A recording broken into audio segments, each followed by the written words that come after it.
295 ক, 298, 504 এবং 505-এর ক ধারায় আজকে একটি সিআর মামলা ফাইল করেছি। মোহাম্মদ রাসেল মিয়া আজকের এই মামলাটার বাদী।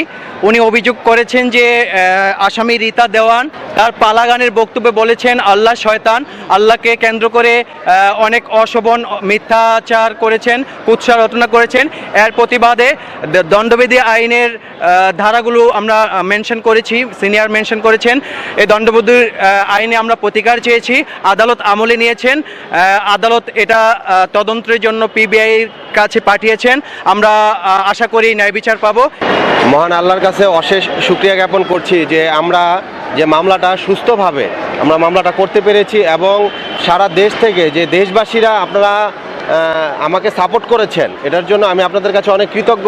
আমি সমগ্র দেশবাসীর উদ্দেশ্যে আমি এখনও বলছি যে এই মামলাটার বাদী আমি রাসেল মিয়া একা নয়, আমি পূর্বেও বলেছি এখনও বলছি এই মামলার বাদী আপনারা সকলে মিলে আমাকে সহযোগিতা করেন। আমি জাস্ট একটা মাধ্যম হয়ে দাঁড়িয়েছি। আমরা এটার একটা সুস্থ বিচার চাই।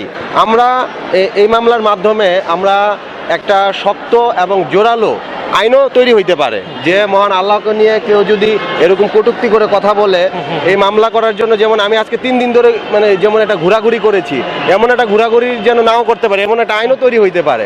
এটা আমাদের একটা থাকবে এবং আমরা এটার একটা সুস্থ বিচার আপনাদের সামনে তুলে ধরবো। শেষ পর্যন্ত আপনারা আমাদের সাথে থাকেন। আল্লাহ হাফেজ। এই যে আদম রে গন্ধম খাবার মানা করলা, আবার এই যে শয়তান রে কইলা তাড়াতাড়ি যে খাওয়াও সুযোগ কিন্তু যায়। এই শয়তানিটা করলা কারণটা কি?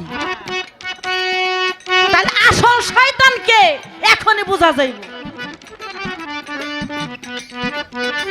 আসল শয়তানরা কি এখনই বোঝা যাইব। আবার কইতাছে কেহ যদি আমার পথে এক পা অগ্রসর হয়, আপনাদের কি খারাপ লাগে? আমি আল্লাহ তার পথে 10 পা অগ্রসর হই বলছে না? প্রশ্ন করছে, জবাব পরে দিমু, আগে মনে খাস মিটাই নই। তুমি কোরআনের ভিতরে কও, কোরআন আল্লাহর বাণী না? তুমি কোরআনের ভিতরে কও, সূরা ইখলাসের ভিতরে প্রমাণ করছে। ওই দাও, কুল হু আল্লাহু আহাদ আল্লাহুস সামাদ লাম ইয়ালিদ ওয়া লাম ইউলাদ ওয়া লাম ইয়াকুল লাহু কুফুয়ান আহাদ। আল্লাহর নাই মাতা নাই পিতা, তিনি কাউকে জন্ম দেন নাই, কারো সৃজনে তিনি জন্ম হন নাই। তিনি এক অদ্বিতীয়, তিনি লা শারীকা লাহু, তার কোনো শরীক নাই। দরদি তাই না? তার হার নাই, নিদ্রা নাই, জন্ম নাই, মৃত্যু নাই, তার কোনো কিছুই নাই। কোরআন তো দরদিরা বিশ্বাস করেন না? করেন। তিনি নিরাকার, আকারবিহীন। কোরআনের ভিতরে এগোয়া আবার তুমি কইতাছাও যে আমার পথে 1 পা অগ্রসর হয়, আমি তার উপরে তার পথে আমি 10 পা অগ্রসর হই। তাহলে বোঝা যাইতেছে তার পা আছে।